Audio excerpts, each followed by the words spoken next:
Hey Linkers, we're back. Thank you for your patience while Ruthie and I were taking a break for a bit. We already have 3 episodes recorded. This episode, Icarus Factor, and the following, Pen Pals, were recorded back in the summer. Q Who we just did more recently a couple weeks ago, so we're catching up on editing and getting episodes out. We're glad to be creating episodes for you again, and thanks to those of you who reached out to us to let us know that you were waiting for them. We appreciate that.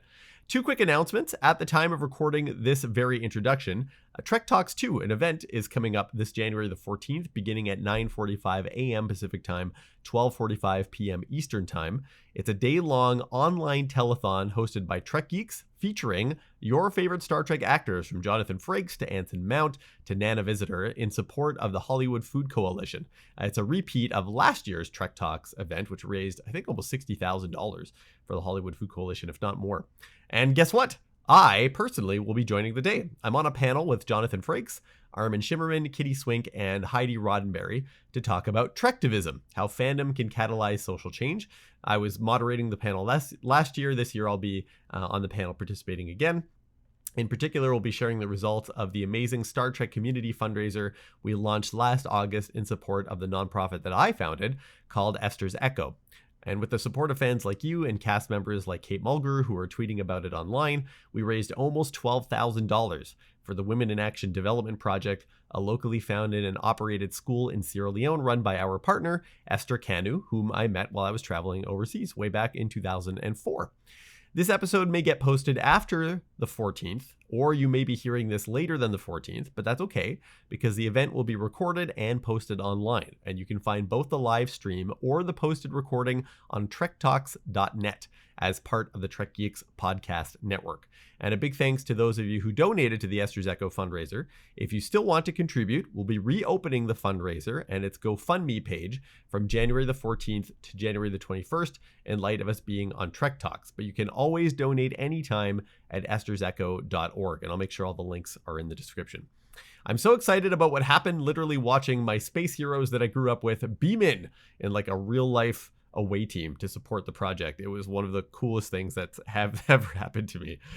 Secondly, when we recorded Icarus Factor, there was an issue we realized afterward with Ruthie's microphone. So her audio on this one is a little bit wonky, but it returns to regular audio quality in the next episode. So apologies for that. So we'll jump into it. Thanks for being a part of our podcast adventure here on With the First Link on the Trek Geeks podcast network. Trek Geeks, nobody talks Trek like we do.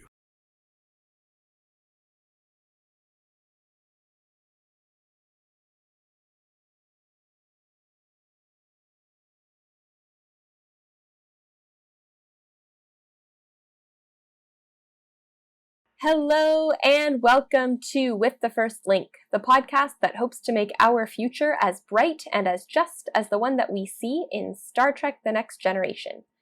And we think that one way to do that is to recap and discuss the entire series one episode at a time, doing our best to look at it all through an anti-oppression, pro-diversity, anti-racist lens.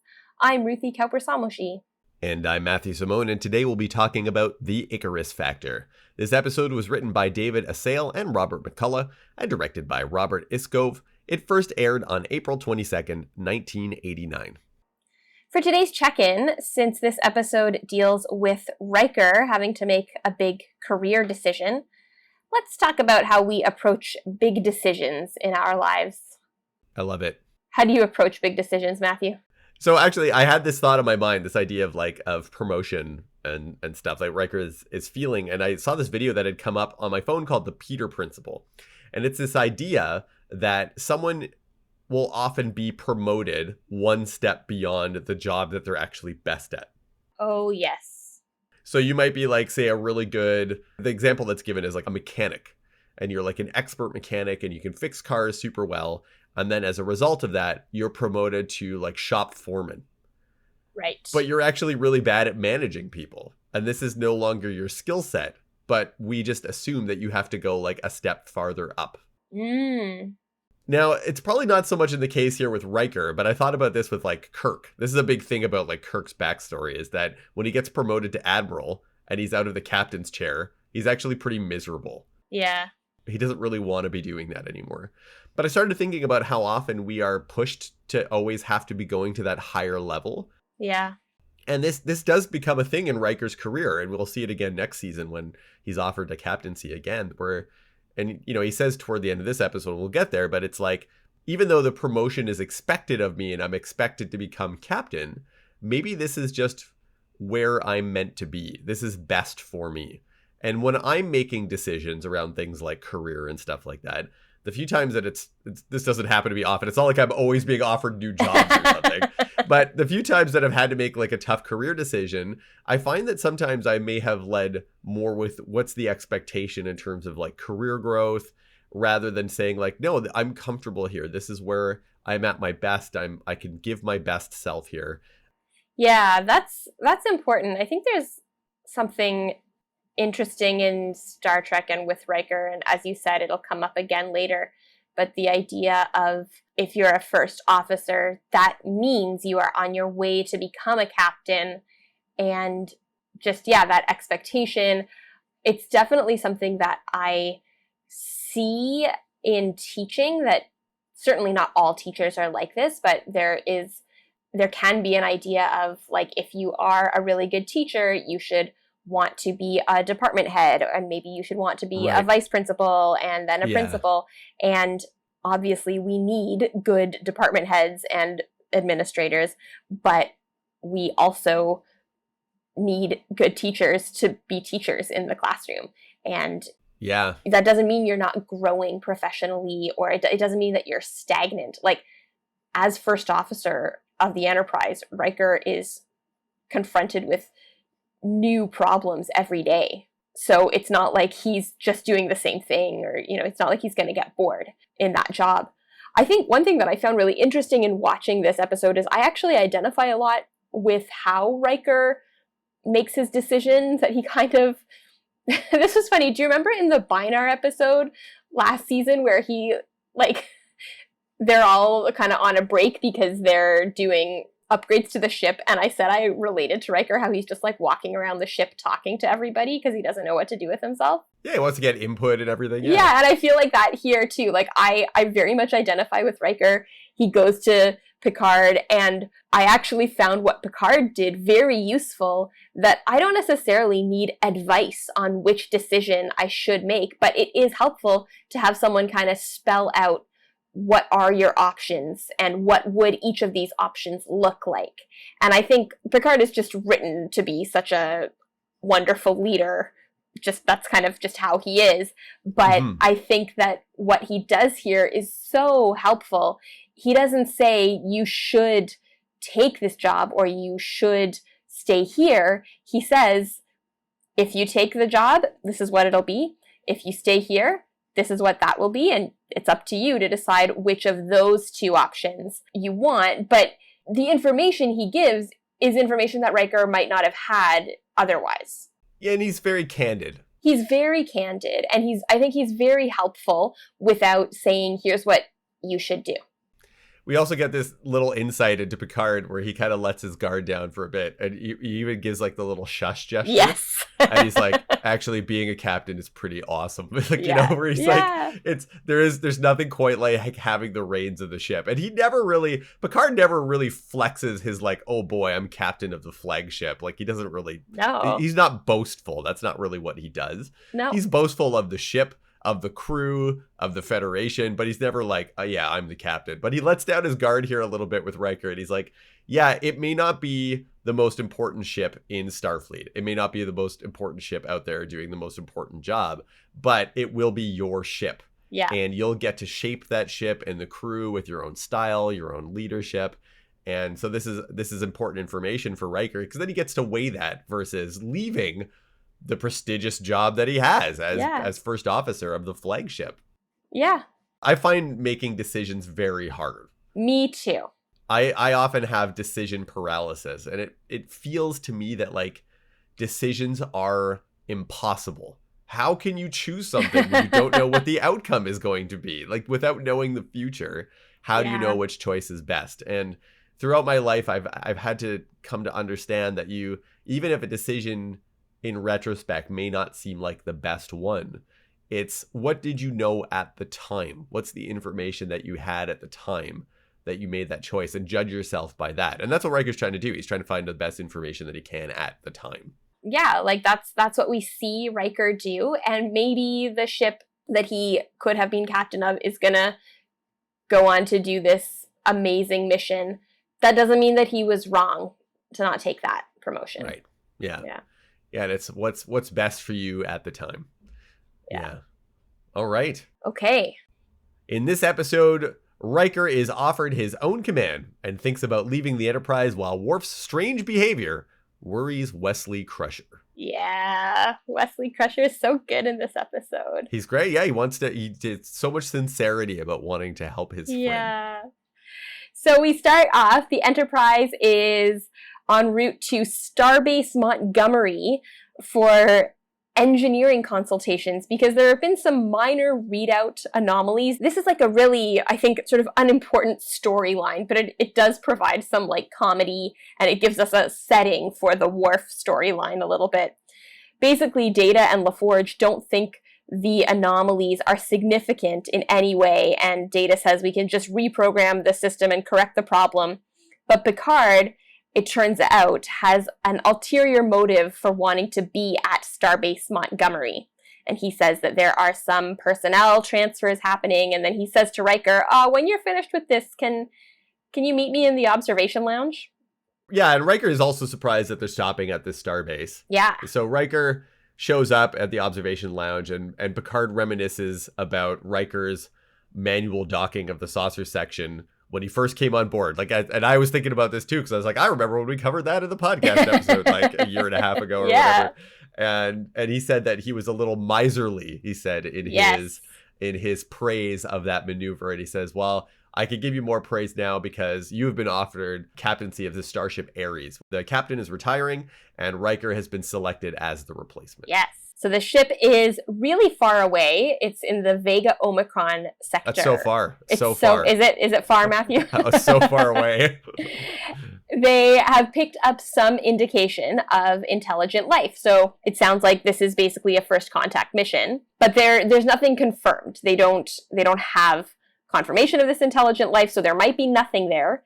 But Picard says that Starfleet wants Riker there specifically because of his skill at exploring and his skill as a diplomat. Has that been demonstrated, do you think? I was thinking about this. I was like, have we known Riker as an explorer or diplomat much until this point? We have known him as, as a kind of a fighter. We've seen him like jousting with Worf in the holodeck. And I feel like as a character, they position him much more as like the kind of like the more aggressive of the two. This might be an example of tell not show, because all I can think of is the episode where Picard got stuck in the holodeck. He was supposed to like provide a greeting, but because he was stuck in the holodeck, he couldn't greet this species, and Riker just yelled at the people that Picard was supposed to greet. So I don't know that he's necessarily the most skilled diplomat so far that we've seen, but we'll take it. This is what we're being told, yeah.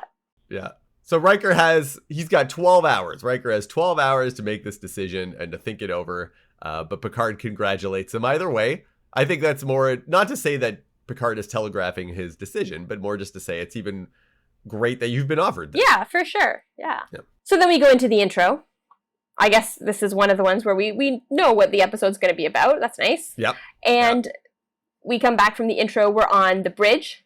They have arrived at Starbase Montgomery, and Picard tells Riker that a civilian advisor, so not Starfleet, a civilian advisor with some specialized knowledge, is coming on board to brief him about the Ares mission. So Riker goes to the transporter room, and the transporter operator beams up an older man, and we get a little close-up on Riker's face as Riker says, "Dad."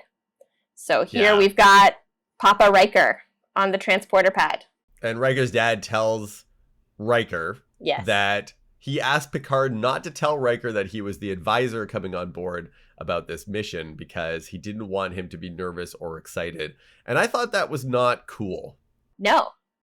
Yeah, I think there were two errors here. First of all, Riker's dad should not have requested that. And I don't think Picard should have granted that request either. Yeah, I feel like Picard is maybe in a difficult position to make the call to not grant that request, but I agree with you. I don't think he should have.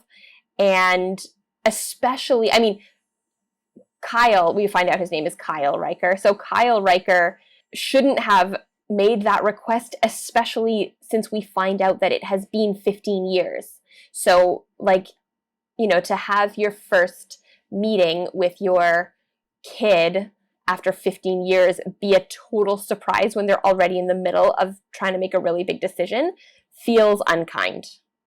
And also, like, in a way that it's not where, hey, I would like to come back into your life. Can we maybe have a talk? But in a position of authority where, like, you actually have to talk to me because it's a result of your duties. And you're like, oh, come on. Except we later see that the mission details are all on this, like, little USB stick. Yeah, they could have just been emailed. Yeah, it's the whole thing is not cool, and I agree with you. There were two errors there. So Riker basically says, okay, yeah, hi, and then walks away and tells the transporter operator to arrange for an escort for his dad to some quarters, that he's like, okay, I've greeted you, we'll have our briefing when you're settled in, and I'm not going to socialize with you. Yeah, in other words, I'm not going to bring you to your quarters myself. That is not happening. Yes. In the corridor outside now, some random corridor on the ship, we get the introduction of the B-plot, which is that Wesley approaches Worf and tells him pretty much everything that has just happened. I don't know how the knowledge got around the ship this quickly that Riker's dad has showed up, and that Riker didn't even know his dad was going to be there. Riker didn't know, like, yeah, all this. There's no privacy on the Enterprise, like, whatsoever, as we've learned. Whether it's doctor-patient confidentiality, like counselor-patient confidentiality, there's nothing. Everyone knows everything on the ship. So Wesley approaches Worf and is like, "Hey, Worf, did you hear that, like, Kyle Riker's on the ship?" And then, like, Riker didn't even know. And then Worf's like, "I never knew my father." And then Wesley's trying to, I think, connect there in that moment. Yeah. He's like, well, I didn't have a father long enough to really know him either. And then Worf's like, it's a waste of time to think about such things. And Wesley keeps wanting to chat with him about it until Worf snaps and basically is like, be silent or something like that, and just kind of like walks away from him in the hallway. And Wesley's like, oh, gee, like, what happened? What did I do? Yeah, I also want to point out that Wesley is talking like a mile a minute. Like, this he's so excited. This is one episode where the age difference between Wesley and the rest of the crew, I think, is really clear in a really nice way. Like, Wesley is just being so earnestly a teenager, and the rest of them, like, he interacts mostly with Data and LaForge, and also Worf here, that they are just not teenagers. And it's, the contrast is so funny. He's just so earnest. He comes across so earnestly in this whole episode. It is actually very sweet. Yeah. Back in engineering, LaForge is telling the Montgomery engineers, who are now, like, walking all over the ship, that he really doesn't need this much help, and he's already checked the entire dilithium spectrum, because they don't really go into what the anomaly is, but it looks like there's something up with the dilithium crystals, or at least that's what the readings are telling them.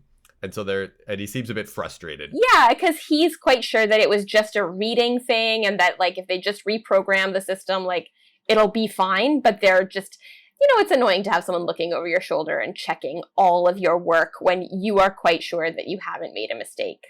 And Data at one point, I think this might have been a bit earlier, but Data at one point is saying, like, there may not be a need to go to the station. I think we can take care of this ourselves. Yeah. And even LaForge says, it's okay, Data. Like, my ego is not going to be hurt by this, because we know that they take a lot of care over the engines and we'll make sure they're working properly. And I thought it was nice that in some ways, I think Data was trying to help or reassure Geordi and his confidence in his own work and in taking care of the engines, and saying, like, I think this is just a sensor glitch, more than anything. Yeah, exactly.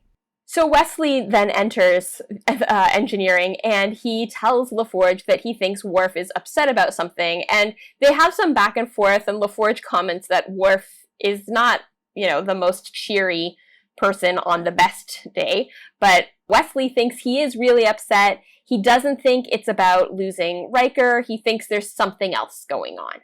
So then we step to 10 forward, and it's Riker and O'Brien hanging out together.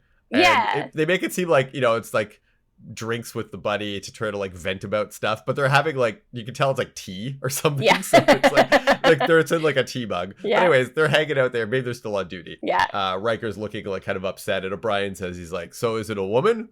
Like, is it career? And Riker's like, no, it's family. And O'Brien's like, oh, that's trouble. He's like, you can choose your enemies and your friends, but he says family is in the stars. It is. I was thinking as I was watching this, O'Brien is kind of, I think, the only really recurring character at this point. Like we do have Guinan in a little bit, but she is like special guest star Whoopi Goldberg. And Pulaski, she technically is a recurring character, but she feels more like a series regular. But O'Brien at this point is the only character who we really get to know, but who isn't part of the main cast. Yeah, who like evolves. Yeah. From no Brian. From no Brian in the first episode to like a fully fledged character and then a series regular on Deep Space Nine. Yeah, it's kind of nice. It makes the ship also feel like bigger and more lived in. Like it makes the crew feel bigger, yeah. Yeah, it's like, to me, it always felt like when you watch the show and you see that progression, you're like, hey, any one of those background people, maybe we could get to know them, that they feel like real life people on this real life ship. Yeah. And it always gave the sense that the Enterprise was this large living world of people traveling around in space. People's roles evolve and change, yeah. So then Kyle Riker enters 10 Forward, and you can tell he's kind of known because a few people greet him, shake his hand, and then Pulaski notices him from the bar, and she goes up to greet him, and they kiss right on the mouth. Whoa. Yeah, and we get a great O'Brien line here because Riker sees this, and he's like, oh, they know each other, and O'Brien says, I know her too, but we don't do that. Yeah, so there's some history here. Clearly. That Riker doesn't know. Riker does not know. Yeah. Ooh. Yeah, so then we switch back to engineering, and Wesley is now talking to Data about Worf, and LaForge is still like, you might be overreacting. But Data agrees that Worf has actually been sort of unusually out of sorts. Yeah, even the emotionless android can tell that there's something up with Worf. Yep. So Wesley wants to help him, and he's like, this is our friend. And LaForge says that he wants to stay friendly, so he doesn't want to bug him too much. Because he don't want to get in Worf's way if he's having a bad mood. Yeah. But Wesley wants to know, he's like, okay, well, let's do it. Let's start, like, basically Data is what's saying is like, let's do an empirical study and monitor the subject for unusual behavior. And Wesley, we know he's a science nerd, so he's like, okay, I get this. So he's like, when do we start? LaForge is like, no, this isn't we. This is a you project, and we're gonna help you when you think that you're going to need our assistance. Yeah. It's like we will assist you. This is your project. Yeah. Yeah, we are not going to be spying on Worf, although they do spy on Worf. A little bit, yeah. We go back to 10 Forward, and Riker kind of watches as Kyle and Pulaski catch up. So basically, Kyle is now working for Starfleet as a tactical advisor, and the way he's talking about it, you can tell that he has done some very important things, and he's very proud of the important things that he has done. Yes. You know, people keep shaking his hand, and she's like, are you running for mayor? And he's like, well, you know, you work around here as long as I have. You get to know people. And so then Riker approaches, and he comments that Pulaski never told him she knew his dad. And she's like, oh, you know, it's not a secret, but it never came up. Which is fair. I mean, that's her life. It is her life. But didn't it kind of come up in the last episode when she was like, oh, your dad liked to cook? Oh, yeah. Remember I said we're going to hold on to that one for later? Oh, yeah. So she probably should have known that. Yeah, she could have said, I mean, I don't think she necessarily should have said over brunch, I know your dad. But she says it never came up, but like it did come up. Yeah, it did come up. Yeah, I guess in a way. But maybe that would have been an awkward place to have brought it up in that context. Yeah. Like, by the way, while the whole crew is here eating your terrible eggs, your dad and I were like a thing. Yeah, we he's dated. like, wait, what? They all just everyone just kind of looks at her. And then you get a call from the bridge. And then Worf is still like, delicious. Delicious. She's like sitting there watching them talk, just like shoveling eggs. Give me more eggs. Give me more eggs. Yeah. So they both invite Riker to join them, but he's not going to, and he just tells his dad that he's ready for the briefing whenever Kyle is, and then he just walks out of 10 Forward. LaForge and Data enter 10 Forward as Pulaski is commenting on the amount of schmoozing Kyle's doing. Like you said, like, is he running for mayor? Right. And Kyle says that he thought about her a lot, but she tells him that he doesn't need to say anything about that. I guess they're reflecting now on their relationship, and he says that they could have been great together, and then asks if it's true if she got married, and she was like, yep, again and again. So 3 times in total. Yeah. That she divorced them all, but they're all still really good friends. And she says that they were a little more in touch with themselves than Kyle was. So there's a comment here about Kyle Riker maybe lacking some emotional maturity. Yes. She says he's crusty. She says he has a reputation for getting the job done, which I guess sort of means he does not have a reputation for being kind and taking care of people, maybe. But she says, underneath it all, you're not so bad. And then she says, and then there's Will. And then there's Will. Yep. So then we switch to LaForge and Data, and they are, in fact, observing Worf. He's standing on his own. He's looking out the window, and there's a little bit of exposition. I think there was a deleted scene where Wesley said he couldn't spy on Worf right now because he had to study. He had schoolwork to do, but LaForge basically thinks that's nonsense, that he just used that as an excuse to get them to do the observing. The observing, yeah, because who wants to go and bother Worf if he's not feeling that great? LaForge really doesn't want to bug Worf, and Data thinks that he's probably lonely. He's like, well, he seems on his own, so let's go talk to him. And I thought, I mean, he is in 10 forward, so if you want to be by yourself, you may not want to be surrounded by that many people. So Data goes up to him and he's like, excuse me, Lieutenant, you seem to have lost the will to communicate with others. You have friends. He's like, we care about you.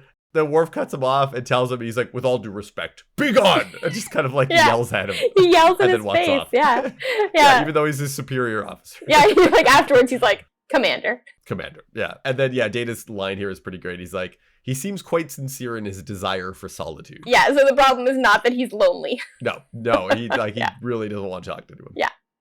So then we go to Riker's quarters.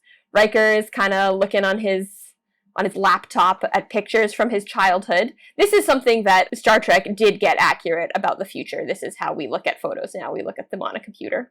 So he's like, looking through his old Instagram or whatever. The single laptop computer, single button laptops that they have in Star Trek. Yeah. And they, whenever they need to do anything, they always push that one button with like great force. They're like, and it usually just shuts everything off. Yeah. But this time it scrolls through pictures, and Worf enters. And he says he wants to talk about something with Riker, but that words are not always easy for him. And then Worf notices the photo that Riker is looking at, and it's himself as a child holding a fish. But he says he didn't actually catch that fish. He hooked it, but his father didn't let him reel it in because he thought he would lose it. Worf asks, he's like, oh, you don't have good feelings about your father? But Riker isn't really sure what he's feeling. And then he's like, but anyway, this isn't why you showed up here. What can I do to help you? And Worf says that he wants to join Riker on the Ares. Maybe he's not feeling quite seated. He might be feeling a little bit out of place right now. We know that Worf and Riker have a special relationship, so maybe that's why he wants to go with him. I thought it was kind of it's a sweet request. Very nice of Worf. I thought it was, and I was thinking similar to what you said, that maybe given what we learned, that he maybe feels like he doesn't really have a place, or he doesn't feel like he belongs, and maybe he's hoping he'll belong on another ship, or if not that, at least it'll be something new. Yeah, at least belong maybe with Riker. Yeah, maybe. Because Riker and him have shared experiences that probably the other crew wouldn't have joined in, like fighting the weird lizard monsters on the holodeck. Yeah, and Riker did have that exchange program on a Klingon ship. Yeah. Absolutely. Yeah. So he's actually spent time on a Klingon vessel. So he's got some insights there. So Riker says, well, I haven't even accepted the job yet. Worf tells him that he has the opportunity to die a true hero. And they're like, that's not really what the mission is. No. Like, he's like, we're exploring some maybe intelligent, it could be fungus, like some distant part of the galaxy. And he's like, but I know you'll do the right thing. Yeah. Now, did you feel like that was Worf trying to push the decision, or just saying that he trusted Riker either way? I think, not necessarily trying to push, I think Worf genuinely believed that Riker would make the decision to take the command. And that was the right thing. And that was the right thing. In his view, anyway. Worf sometimes has a hard time remembering that people's experiences and choices might be different from his. No. I think so? So I think he's not like, you'll do the right thing, because I don't think he's trying to push him. I think he just couldn't believe that Riker would make a different decision, because why would he? That's fair. Yeah. That's fair. Yeah. Words do not come easily to me. Yeah. I thought that was actually kind of sweet. It was sweet. Yeah. Back in the observation lounge, Riker enters and meeting his dad and tells him that he's there for the briefing. Like this, let's just keep this literally brief for a briefing. And Kyle hands him a disc with the mission details. And that's when Riker's like, well, you could have transmitted this. You didn't even need to come here and cause all this drama. This is one of the earliest instances, I think, of this meeting could have been an email. This meeting could have been an email. Yeah. It's literally like a little USB key. Yeah. And Kyle says that he's been hearing good things about Riker. And so Riker wonders why he has been then hearing from Kyle. Yeah, he's like, you hear about me, but you don't reach out to me? Kyle says that parenting doesn't come with a manual. But you know what? Like, that's a terrible excuse. Because basically, like, well, there's no manual for this, so I guess I'm just not going to even do it at all. I'm just not going to try.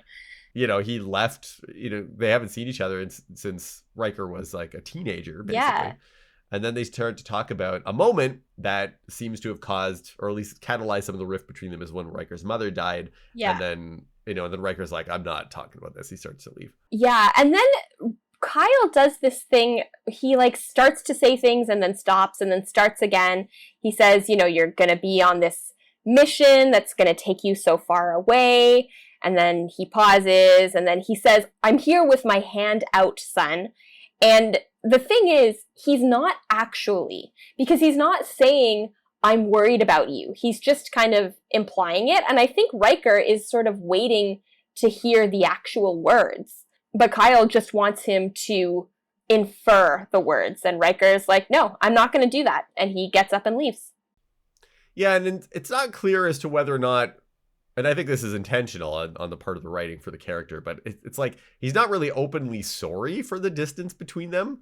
Riker isn't, or Kyle isn't? Kyle Riker, yeah. Kyle Riker is like, he doesn't like apologize for saying like, sorry, I was like an absentee father. Yeah. But now I just want us to have a relationship and we're just going to ignore that I wasn't here and I'm not even sure if I feel badly about it. So you're like, okay, well, so there's not really, when he says that there's an outstretched hand, well, what do you mean by that? Yeah, it feels like he wants the relationship to change without acknowledging his part in why the relationship is the way it is.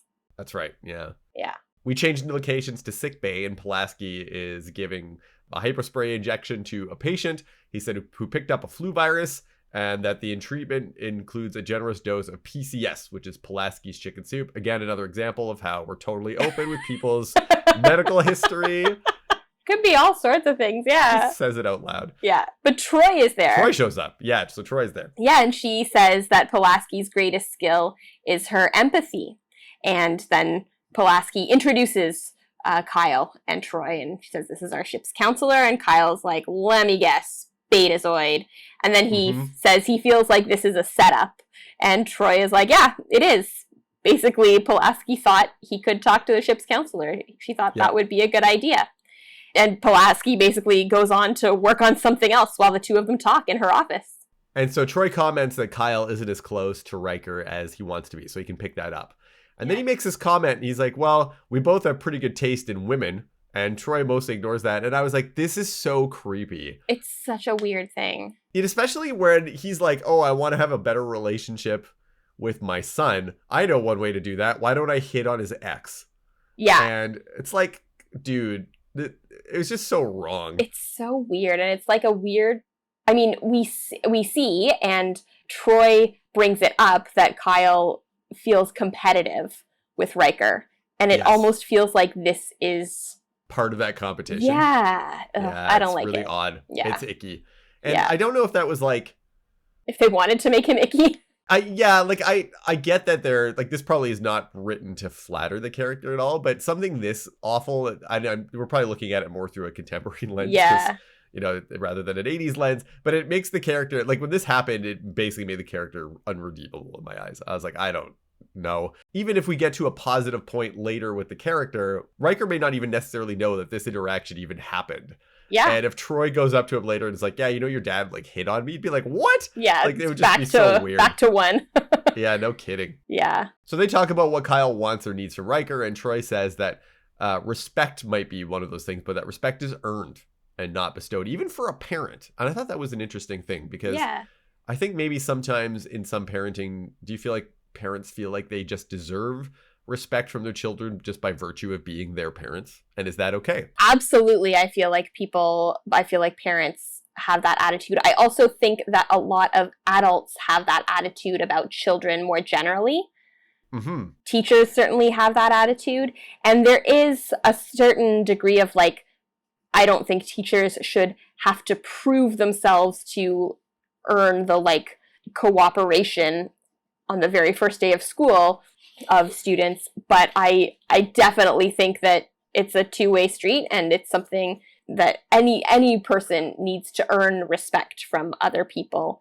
You're not just entitled to it. This is one of the, because as you know, that I used to be part of a more conservative Christian community. Right. This is literally like a commandment in the scriptures, right? Honor your mother and father. And we used to talk about how that meant like respecting parents. But then the scary part of this would be that it would then be extended to respecting authority in general. Right. And that therefore, like, any authority is ultimately due that kind of respect. And I think it's a very dangerous attitude. I think this kind of thing, it not only is it dangerous for society, but it's dangerous for individuals and in families, that we think that people that are under an authority just have to show respect to that authority just because. And I think this is one of Kyle's problems here in why he can't then properly develop a relationship with his own son. Yeah. I also think there is, this is not my thought. I've sort of seen this written somewhere. I don't know who wrote it or said it, so I can't credit them. But this idea of, well, there are two meanings of the word respect. So there's respect as in like, I will treat you with basic human decency. That is respect. Mm-hmm. And then there is respect as in like, I will defer to your authority. Right. And people will sometimes say, if you respect me, I will respect you. But what they mean is both of those meanings of respect. So if I have more power than you have, I might say, if you respect me, I'll respect you. But what I actually mean is, if you defer to my authority, I will treat you with basic human decency.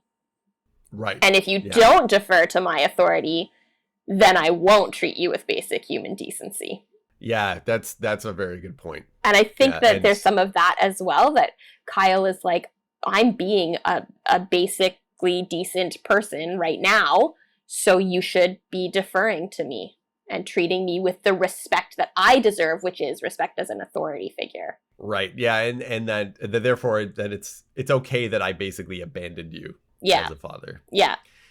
Is this okay? We might be going off topic here, so we can cut this part out of it. That's okay. But I was going to say, like, is it as much of a problem to be or do you think considered as negative to be an absentee father in a society where people's needs are still taken care of?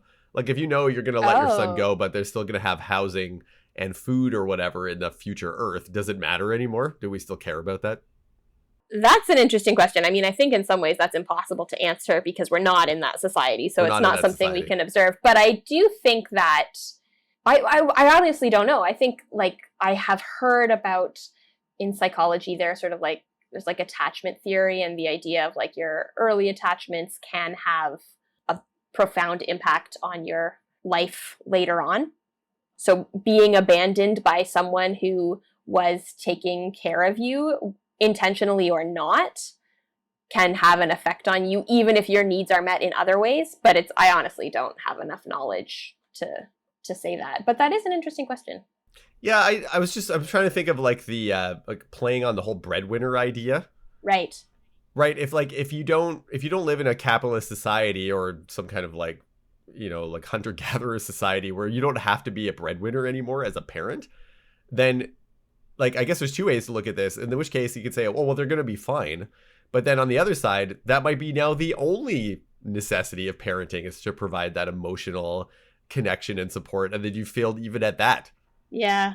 Right. So, and that's some of the hurt here. It's not like Riker was like, hey, I had to live on the streets on my own. No. But it's more like I just didn't have that support as a parent, right? Especially when they needed them, when in that shared loss of another parent of mom.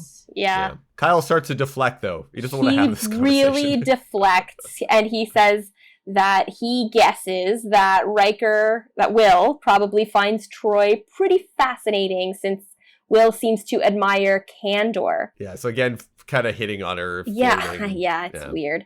And I mean, this is also, you said this is, you know, we're looking at this in a contemporary lens, and this is definitely something that was very common in, I don't know, the 90s, the 80s. It's not gone now, but this idea of like an older man complimenting a woman would often have this like, weird flirty tinge to it that's actually really creepy, but was thought of as okay. I think that she picks up on this, and in the context of even this episode, in this moment, she's like, no, I'm not going to take this. And she tries to redirect the conversation. And so she says, well, what Riker actually admires is honesty. And then says that Kyle should really consider why he's so competitive with his own son. Yeah. And he says, well, we might have been competitive in the past, but this is now, and I'm here to help my son and prepare for this dangerous assignment. And then he knows that he'll accept the assignment because it is dangerous, just like he would. And then says, well, he and I are actually not so different. And I don't think I don't think Troy buys that, because they might be similar in terms of like their competitiveness, but they're definitely not the same person. No, they are not. Although there might be another similarity, which we'll get to a little bit later. In a moment. All right. So then we go to Riker's quarters, and Picard enters, and he asks if Riker has any questions about the mission, and Riker is just wondering about Flaherty. I would have said Flaherty, but Picard says Flaherty, who is the first officer of the Ares and apparently has an uncanny linguistic skill. Picard also pronounces schedule as schedule. So yeah, so who knows? Yeah. Who knows? But Picard says that the last time he saw Flaherty, he spoke 40 languages. And I couldn't remember, in Strange New Worlds, how many languages does Uhura speak? Is it 40? She's around that same level. And she's just a cadet. And she's just a cadet. Yeah. But she's like considered a linguistic genius. Yes. Which I think is an awesome way to show that character, because you probably have to have a role like that. For sure. And they also, so what Picard says is that Flaherty has this unique ability to instantaneously interpolate and extrapolate any language he hears. And I think this was also, I didn't really watch the show, but this was also done in Enterprise with their communications officer, Hoshi. Yes, that Hoshi was also a linguistic expert. Yeah. And helped to, if I understand the correctly in Star Trek canon, it was her linguistic expertise that programmed the first universal translator. Ah, yes. Yeah, so it's a cool thing. It's very useful. Yeah, he speaks Romulan, Klingon, Guilliman, Stroyarian. That's a hard one to pick up. Yeah. And then Kyle enters and introduces himself to Picard, and Riker just like rolls his eyes. He's like, oh my God, again? It's really funny. He's like, oh, here you are again. Yeah. And Kyle asks for a word alone with Riker, and so Picard's like, of course, and he leaves. Yeah. So Riker says to his dad, I'm not going to be pushed into this decision. They have a little back and forth about whether he thinks he's ready for it. Kyle says, Starfleet knows that you're the best candidate for the job, and I'm here if you need me. And Riker says, I've been on my own since I was 15. And then right. Kyle says, spare me the pain of your childhood. I hung in for 13 years. If that wasn't enough, it's just too bad. And then storms out. What a jerk. It's just like, well, I was around till I was 13. It's like, how many memories do you even have in childhood up until 13? Like, your dad might as well have just been a blip in your life at that point. Exactly, yeah. I mean, even just saying it that way, I hung in for 13 years, is like, I put up with you while you were a teenager. And also he's saying, I'm here if you need me. And Riker is saying, no, you're not. Yeah, and I also don't need you. Yeah. So... And as I made that point earlier, I didn't need you to get this mission done either. You could have just sent me an email. Yeah. In engineering, LaForge worries that he's missed something with the anomalous readouts. And so Data reassures him, but he's still worried. And then Wesley enters and says, I figured out what's going on with Worf. He's accessed the complete Klingon cultural database and realized that today is the 10th anniversary of Worf's Age of Ascension. Yeah. It's a rite of initiation that marks the new level of Klingon spiritual attainment, but, obviously he can't celebrate it properly because he's not in Klingon society, he's even not on a Klingon ship, and so he doesn't have any Klingon friends around to celebrate, so he's feeling very socially isolated. Yeah, so they decide they'll do that, and it's nice to me, like earlier in the episode, LaForge was like, let's just leave him alone, he's always grumpy, we don't want to upset him, but LaForge is the one, he first says, well, we're his friends. And then Wesley says, well, his family is supposed to attend. And LaForge is like, well, we're his family, so we'll go. Like, it shows that when LaForge was saying that, it wasn't out of a lack of care. you know? Yeah. He just didn't want to bug him, which is totally fair. Yeah. But I think in this case, I think it was smart to have Wesley act in this role. Yes. Because I don't think any of the rest of them would have been able to get through that exterior to figure out what was going on with Worf.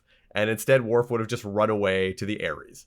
And, yeah. And that would have been it. Even if Riker doesn't go, he would have just even if he's like, I heard there's another ship. And he's like, that's it. He's like, I'm going to get out of here. So it's great because Wesley's sincerity and his kind of like innocence in a way, he's like, no, I'm going to figure out what's going on. And because he's an excellent researcher, he just found out what's going on. So we're going to make this happen. Yeah. In sickbay, Riker enters and apologizes to Pulaski for his earlier comments and says that her personal life was none of his business, even if it does involve his father. And I think this is an interesting contrast because it shows that self-awareness that his father, Kyle Riker, does not have. Yeah. He doesn't start hitting on Pulaski now. Because but he's aware enough to know that he made a mistake. Yes. And he breached someone's boundaries, and it's something that Kyle Riker is not capable of doing, is making that same apology or similar apology. Absolutely. And then Pulaski kind of, decides to talk to Riker a bit about this. And she says, do you know why your father never remarried? And Riker's like, well, I don't really think he had the opportunity with that ego. Yeah. But Pulaski says that she would have married him. She says, in a cold minute, which is, okay. I mean, I think you can I'm sure Pulaski did do better than that. But oh, yeah. So she says that she met him 12 years ago. He was a civilian strategist. He was advising Starfleet in a conflict with the Tholians, and the starbase was attacked, and none of the crew was expected to survive, but Kyle Riker did survive, and he was the only one, this is how she puts it, he was the only one who had the will to endure and to face the pain and to live, and seeing him fight like that is when she fell in love with him. And Riker says that he didn't know any of that, which tracks because it happened 12 years ago and he hasn't seen his dad in 15 years. Yeah.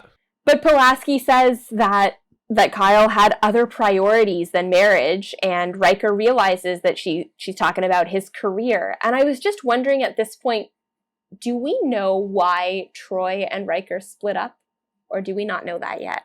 Right, because at some point we do find out, this is one of the disadvantages of doing this literally, is when all the Trek knowledge is in your brain already, is that we know that it sounds like it was a career-motivated decision. Yeah, Riker chose career over his relationship with Troy. Over his relationship so with they're, Troy, they're not totally different. Yeah, at least not in that sense, in the prioritization. And then Pulaski's like, you might want to jettison some of this emotional baggage before heading out to the Ares. And I was like, that seemed a little harsh, I felt like to say. And like, I get the point she's trying to make. And she's like, this is why I admire your father. He's a survivor. He's a fighter. And I was like, yeah, okay, cool. And it's a way to get some insight into him as a man. So maybe then Riker can form a connection or at least some respect of him based on the situation. But it still doesn't make him like a better dad or a better father or make up for any of the stuff that he did back then. It doesn't. And I think that one of the things that bugs me about it is that she's basically telling Riker to be the bigger person. Why should he have to be the bigger person? This is something that is so common. We say to, culturally, we say to people who have been hurt, well, be the bigger person. And if you're able to bury the hatchet, then that'll keep things peaceful. And it's actually it's actually a really crummy thing to do, to say to the person who has been hurt that they should be the ones to, jettison this emotional baggage. Really, it should be Kyle's responsibility to deal with his emotional baggage so that he can then acknowledge the harm that he did. Yeah, exactly. Yeah. Otherwise, you're not going to find that reconciliation. It's not going otherwise it'll just be this unsteady peace where Riker is still feeling very hurt by what his father did, and there's no real resolution. Yeah, exactly. Yeah. Back in engineering, Wesley, LaForge, and Data are discussing the details for Worf's Ascension anniversary party, and LaForge jokingly suggests a 20-piece orchestra and a magnificent ballroom. Wesley's like, no. No, he's like, here's what's happening, which is funny because up until this point, they're talking about like a party, celebration, ceremony. But then, and then he's like, no. What's going to happen is that Worf will need to endure physical suffering using Klingon pain sticks as a spiritual test, and that they will need to witness it as his family. And LaForge is not really like pleased with that idea. He's like, but they should have all seen this coming. It's a Klingon show. Of course, yeah. So then we go back to the ready room, and Riker enters, and this is where I like related to Riker the most here, that he enters, and this is what we talked about in the check-in, that he's like, I would be a fool to turn this down, wouldn't I? And Picard is like, I don't know. I can't tell you what to do, but here are your options. So he says, as first officer of the Enterprise, you are in a position of distinction, prestige, even glamour. You're on the flagship, but you are still second in command. Right. And then he says, the Ares is a relatively insignificant ship. Ouch. Yeah, Riker kind of like looks at him when he says that. And he says, it's in an obscure corner of the galaxy, but it will be your ship. And then he says that, like, from what he knows of Riker, he says, it will soon be vibrant with your authority, your style, your vision. And this is where he like does the little hush motion with his hand, and he says, there really is no substitute for holding the reins. Holding the reins, yeah. One thing I was thinking about here, this prestige that comes with being on the flagship, Picard has this now, but he didn't start off on the flagship. He was captain of the Stargazer, and before that he would have been first officer probably of some much smaller ship. So that position of prestige, you kind of earn it by not having it at first. Like, there is a bit of a, maybe it's a running joke among, like, when people talk about Riker when he's offered his command, that, like, what he really wants is to be captain of the Enterprise. Well, of course. And that's not going to be anyone's first command, the flagship. Like, you have to kind of, I guess people talk about it as paying your dues, but you do have to kind of be captain of a much less significant ship for a while first. Yeah, and Picard had the Stargazer, right? Exactly, so yeah. Yeah, and so it's something to work up to. It's unfortunate that, like, is the ship insignificant? This is one of those things where it's like, is exploration really as important to Starfleet as we make it out to be? Because they might be on the verge of finding a new intelligent species or civilization somewhere in the galaxy. Maybe this is like lost on everyone now because they found so many of them, I guess. Yeah, they don't care. That doesn't sound insignificant. That sounds pretty amazing. It sounds pretty cool, yeah. And if you're in an obscure corner of the galaxy, that's because you're pushing out toward the edge of known space, like into unknown territory or explore. Anyway, that sounds like an exciting adventure to me. I would be down with that. So anyways. Riker says he's going to need a little more time, and then he walks out. He leaves, yeah. In engineering, O'Brien asks if the engineers have found anything yet, and Data says that there hasn't been anything yet for them to find. And so O'Brien says, well, there's no harm in checking. And LaForge is like, well, okay, I think at this point, even LaForge is frustrated. He's like, how would you feel if they decided to start looking all over the transporters? And that, they even, if they suspected that there was a malfunction or something like that. O'Brien's kind of like, well, let them. Everything here is ship shape. We're fine with the transporters. Yeah, and LaForge is like, no, but it's the principle of the thing. Yeah. Yeah. And then Data's like, if I were not a consummate professional and an android, I would find this entire procedure insulting. Yeah, so this is also Data like backing up LaForge again, which is kind of nice. Yeah. And then Wesley invites O'Brien to Worf's party, but he tells him it's a surprise. So we've got O'Brien coming to the pain sticks as well, the Ascension ceremony. We're in Troy's office now. I think we saw this coming. If yes. There's going to be a goodbye. This one's going to be hard. Yes. Riker says that he didn't want to leave without saying goodbye to her. So it sounds like he's made this decision then. Yeah. He might be leaving. Yeah. But she says that she doesn't like goodbyes. So they settle on until next time. And they get sort of very formal with each other. Troy's like, goodbye, Commander. It's been a pleasure working with you. Yeah. And then she turns around and Riker hasn't left yet because I don't think that's the conversation he wanted to have. And then Troy says, I can usually read everyone's feelings, but I can't read you right now. And Riker says, maybe it's like because your own feelings are getting in the way. Yes. And Troy says, well, actually, no, that wouldn't be it because I help other people sort out their feelings. Mine are beside the point. And Riker says, well, they aren't to me. And then they both acknowledge that they're feeling sad. And, Troy breaks down a little bit. Riker looks like he's going to as well. And they hug. And I realized just now as we're talking about this, I think we do know that Riker made the decision to break up with Troy because of his career. Because I was just thinking the only other time we've really seen them together acknowledge their former relationship was when Troy almost married that Wyatt guy. And so I think it came up then. But this is a rare moment where we see them talk about their past love for each other. Yeah, and it's nice, and it's bittersweet and sad, and even I was a bit like choked up there because she's like, well, how are you feeling? And he's like, I'm sad. Yeah. And she's like, I'm sad too. And I think she at least wanted, and I think it's helpful for both of them to just like, acknowledge they're feeling the same way about this situation. Like even that is like cathartic in a sense to be that they're still on the same page. This might be happening, but they can still feel sad about it. Yeah, and I think we see this more in later seasons, but between Troy and Riker, there's such a closeness and a love and respect for each other.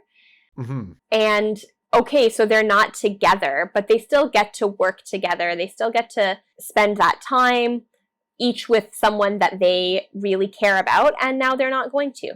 So now we're back in the corridor, and Kyle is waiting outside of Riker's quarters and asks if he can talk to him for a minute. And Riker's like, had enough. He's like, listen, I've practiced my best Academy courtesy, but now it's time for you to go. Yeah. And Kyle says, nope, we need to talk. Lower your shields. And they decide to clear the air over an Anbo Jitsu match. Classic. I think this is the first time we see Anbo Jitsu, right? We don't see it in original Trek, do we? It's the last time we see it again until Lower Decks. The only time, yeah. Yeah. Given that knowledge, it's funny when they were like, he's like, too bad there's no Anbo Jitsu ring here so we can fight each other. And Riker's like, well, there happens to be one on deck, whatever, like in the ship. And I was like, why would you have a facility like that for just like one sport that we would never see again? Especially when you have the holodeck that can play any sport you wanted, but okay. No, I think every ship comes equipped with an Anbo Jitsu ring. Anbo Jitsu ring. Yeah, just it allows the crew to get out some stress. Yes, exactly. Yeah. So then we go to sickbay, and Pulaski is like, are you kidding me, Kyle? You're gonna fight with your son?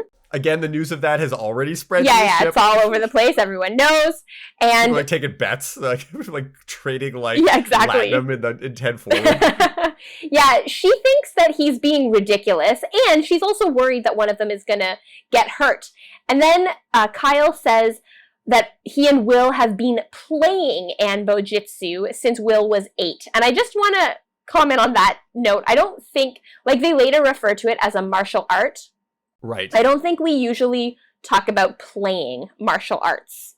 Like, you don't play karate. Well, he also says he's like, Will's never beat me yet. I was like, well, the last time you guys played, Will was like 12. Yes! Come on. Come on. You're beating up your kid. Yeah, so, I mean, Pulaski is like, you are ridiculous. But he's like, don't worry, I can handle myself, and so can Will. So then we go to the holodeck. And we've got this, it's set up as a rite of ascension chamber, and they ask the computer for appropriate Klingon personnel, and we've got 2 rows of Klingons, and they're each holding a stick. Yeah. Yeah, so LaForge says, like, oh, they're a cute bunch. And then we've got Wesley, LaForge, Data, Pulaski, and O'Brien kind of together looking around. And O'Brien says that he once saw these pain sticks used on a 2-ton Rectine monopod, who eventually died from excessive cephalic pressures, but Pulaski cuts him off before he can go into too much detail about how this animal's head exploded. So this is what we're dealing with here. Yeah, so pain sticks are bad. Yes. And then Troy and Worf I'm glad we got this scene of the 2 of them together. We don't just have Troy dealing with the Rikers. But Troy and Worf are walking together, and this is clearly like a surprise. Worf is upset that he doesn't know what's going on, and Troy is like, listen, I know you don't like surprises, but this is going to be a good one, I promise. And then she eventually says that she and all of his friends know that this is a special day. It's the anniversary of Worf's rite of ascension. And Worf is like, how could you know that? Like, this is, only Klingons know about this, but nothing is a secret from certain resourceful young ensigns. Yeah. He's like, what? Yeah. So they approach the holodeck and Worf is still annoyed but surprised that Troy isn't coming in. He's like, aren't you coming in? And she's like, no. Just kind of like turns around and like leaves. I was like, good. She knows her boundaries. That's cool. So Worf enters the holodeck and right away, you can see the look on his face. And like, he's found out what's going on. And he's very happy to see the ascension ceremony with his friends standing across from him. This is such a great moment. I forgot that that's what the side story was to this episode. I know, me too. I totally forgot. Yeah, because I this is one of these episodes I tend not to watch too much. It's actually a lot better than I remembered it being. But I was like, I know this paint stick thing happened at some point, but I never seemed to come across it anywhere. Yeah. And then I was like, oh, because it's the sub story for this episode. But it's really touching. So he's standing there and he's like, today I am a warrior. I must show you my heart. I travel the river of blood. And he steps forward. So he's basically walking between these two rows of Klingons. And as he walks between each pair, they stab him twice in the side with the pain sticks, and his sides glow red as he is stabbed. Yeah, and he's like crying out in pain. And Data says, and this is an interesting part of the ceremony that I didn't remember. Yeah. But Data says that the truest test of Klingon strength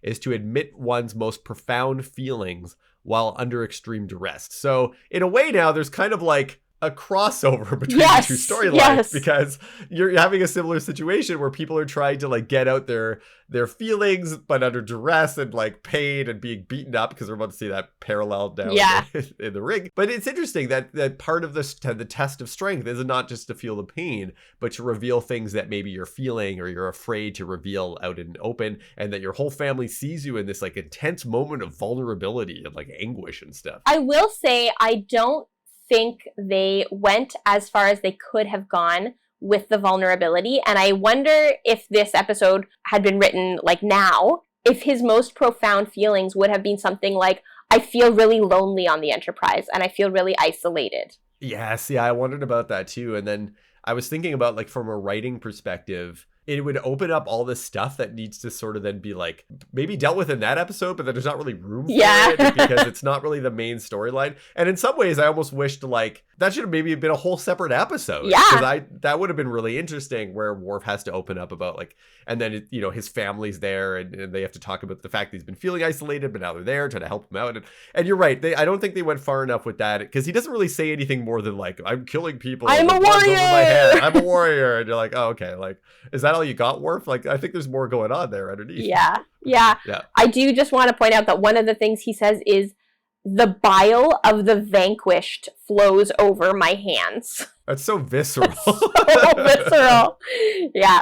I'm going to use that as my battle cry next time I'm playing video games with people. So at one point, Worf falls and Pulaski goes to reach out to him, but O'Brien's like, no, you can't jump in there. So he holds her back. And then, Worf makes it to the end of the line, I guess, and he collapses at the feet of his friends who are there. He collapses in pain, and then he looks up at them and smiles and says, "Thank you." He's like, "Thank you." Yeah. It's very touching. It is. Like, for Worf, they show building bridges across cultures, and we're helping to understand this is an important thing for Worf. We were able to make this happen. Yeah. And he's very grateful for it. It is a great moment. It is. And I think the thing that I find so touching about it is how seriously they all take it. Yes. They're not like, oh, let's just do your little ascension ceremony. Let's go to your little party. Like, they give it the weight and the gravity that it deserves. Yes. Yeah, absolutely. Yeah. So then we switch to the observation lounge.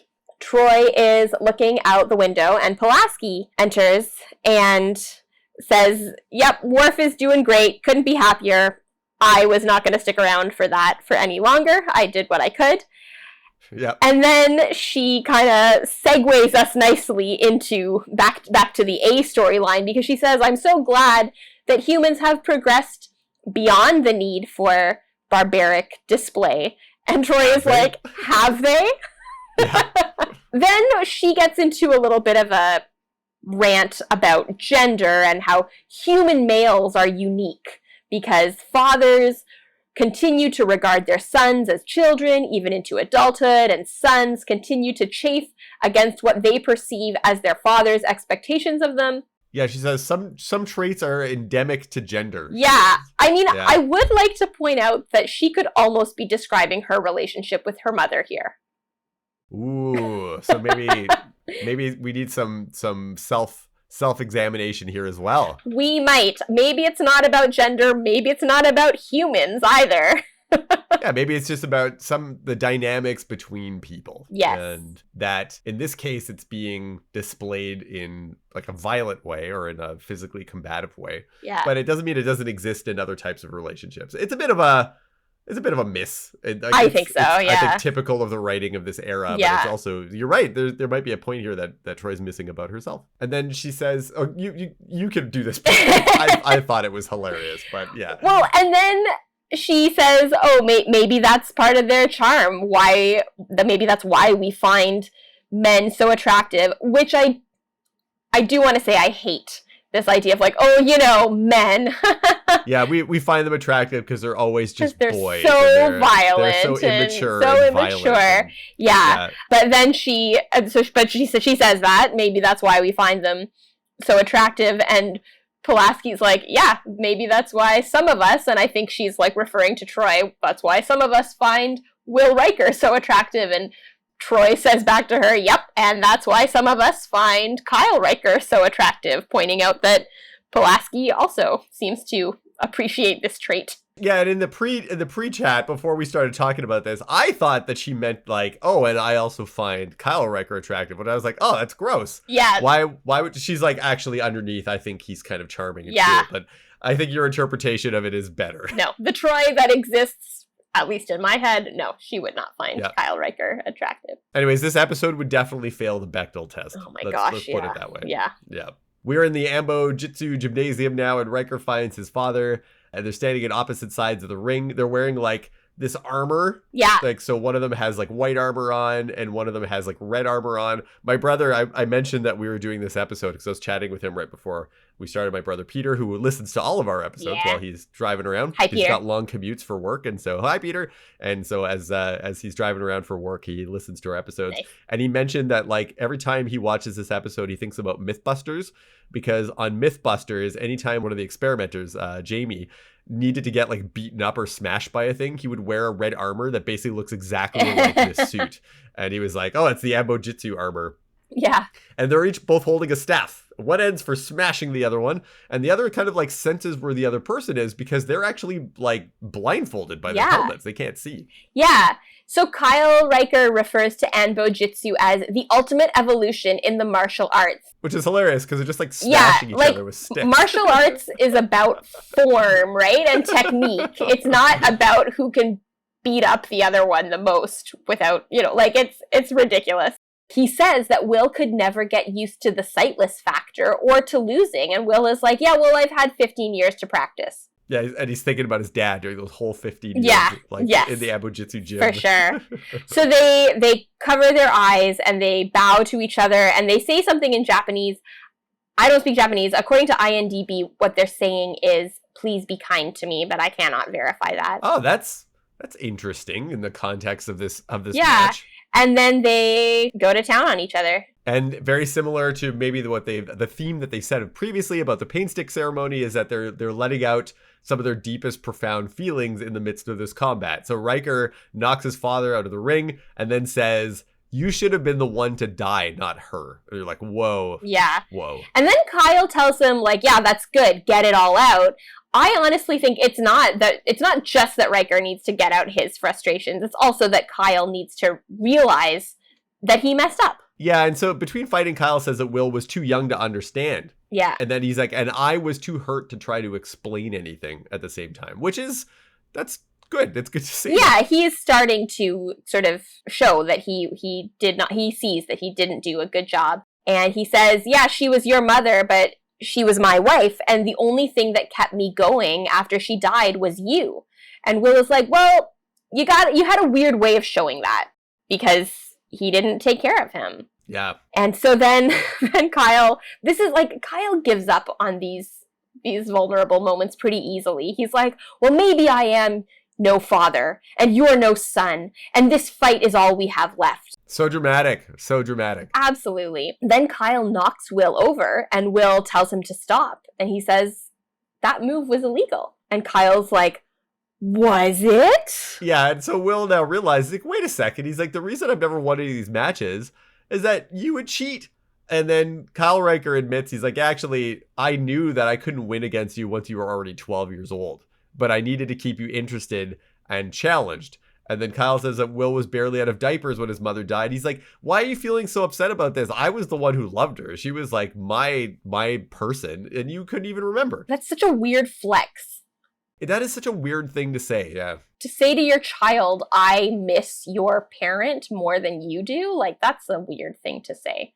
Also, missing people isn't logical like that. Like, of course he misses her. He's able to, like, see her as an idealized version because she never abandoned him because she wasn't able to. She wasn't there to abandon him. Yeah, she becomes kind of perfect. Yeah, right, that's how it works. Eyes. Yeah. So Kyle says that he should have explained it long ago, but it hurt too much. And he makes this comment that I think is interesting. He says, I can talk to a whole room of admirals about anything in the galaxy, but I can't talk to you about how I feel. So Will's finally like, okay, well then tell me how you feel. Like, how do you feel? What's going on? Yeah. And Kyle says that he loves Will. And now everything's fine. Yeah, it's interesting. Will doesn't say that he loves Kyle.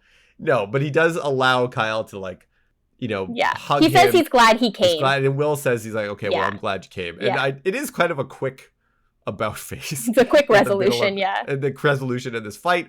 But, maybe they sense that this is down here underneath, and it is Star Trek, so we got to finish things by the end of the episode. Get it over with, yeah. We got to get it over with. So it's good that they do get to this point, though, and that they're able to, as Kyle said earlier, let their shields down. Yeah. So we cut to the bridge. Worf says to Picard that the Starbase Montgomery's briefing specialist, so that was Kyle, and the analytical team, and that's the engineers, that they have beamed down. Picard asks what the analytical team found, and LaForge says their suggestion was to reprogram the entire system to correct the readout variables. And Picard is like, oh, isn't that what Data recommended? And Data does this little, like, shrug. Yeah, he's like, yeah, that is what I said. And it was nice of Picard to acknowledge that, since it was Picard's idea to come all the way here to begin with. Yes. Yeah, and Picard's like, well, at least this gave Riker some time to think about his promotion, and now that he's accepted it, we're going to leave him here. So can you imagine watching this for the first time and being like, oh my gosh, Riker is leaving the Enterprise. That's it. He's leaving the show. He said his goodbyes. He's talked to everyone. Yeah. And that's it. But then we go to the bridge, and Riker enters the bridge. Yeah. And he says that with Picard's permission, he has decided to stay on the Enterprise. Yeah. And Picard says, yeah, permission granted. So they set out on their next destination. Yeah, and then Picard asks what prompted Riker's change of heart, because he really had decided at first that he was going to take the command. And Riker says, motivated self-interest. Right now, the best place for me to be is here. That's kind of circling back to what we said at the start. If you can realize where a place is healthier for you, even if it may not be the decision that's right for ambition or career advancement, maybe that's a more important thing. Yeah, I wonder if part of it was sort of seeing who his dad is and the conversation with Pulaski, and maybe thinking, like, I don't want to be that. I don't want to be like a super ambitious, schmoozy person who doesn't actually show care for the people in my life. In my life, yeah. Yeah. One thing I did want to mention, the title of this is the Icarus Factor. And Icarus is a character in Greek mythology. I don't know a whole lot about Greek mythology. I definitely went through a phase where I was very interested in it, but I have forgotten most of that. But so the character of Icarus, he and his father, I believe, Daedalus, were condemned to live inside this labyrinth that they couldn't escape. And so Daedalus was an inventor. He built wings for himself and for Icarus out of feathers and wax. So the idea was that they could fly out of the labyrinth and then they could be free. Daedalus said, be careful, don't go too high and don't go too low, because if you go too high, the sun will melt the wax, and if you go too low, the wings will get wet. Icarus took off, But then he was like, no, I can fly really well. I'm going to go super high. And so he ended up flying too close to the sun. The wax melted, and I believe he then fell into the ocean to his death. And so I think Icarus is sort of, he's a cautionary tale of like, listen to your father, but also maybe a sort of more general cautionary tale of like, becoming an adult is hard and we're going to mess up. Yeah, or maybe like we were saying earlier about career ambition. It's, because in a way, this is I always took Icarus as being a story of not letting ambition get to your head in a way. And so maybe in a sense, it's like he ended up trying to escape a place, but that wasn't enough, and he ended up like dead or whatever. So maybe there's a story here. Riker is doing the same thing. Riker's not making this decision out of ambition. He's doing it out of a place of home. Yeah. And deciding to stay where he is now. And again, hey, being first officer on the Enterprise is no slouch. No. It's a pretty prestigious position. Yeah. Anything else? Any other thoughts before we end it? I like this episode better than I remembered it being. Yeah, me too. There's more nuance in it than I thought there was going to be, and I appreciated that. It might be one of these episodes I go back to more often. Yeah, we've got some good ones coming up. We had this one, and then the next two are also some good ones. We're in a pretty good stretch right now. The first couple seasons are a little uneven, as we have discussed, but there are some good ones. And one of my favorites coming up. We're introducing a new adversary. Yes. One of the scariest in all science fiction. Yeah. So that's coming up. Absolutely. I thank you so much for listening to this episode of With the First Link. If you liked what you heard, please feel free to leave us a 5-star rating and a review on Apple Podcasts or your podcast provider of choice. Our cover art was created by Nathan Nunn, and you can find more of his work at nathannunn.ca. Our theme song is An Amazing Adventure by Flame Lion Studio. You can follow us on Instagram and on Twitter at FirstLinkPod, or send us an email at firstlinkpod@gmail.com to let us know what process you go through when you make big decisions. I'm Ruthie. And I'm Matthew, and if you have some friends that are acting grumpy lately, maybe see if they need a trip to the spa. Or hey, maybe some paint sticks.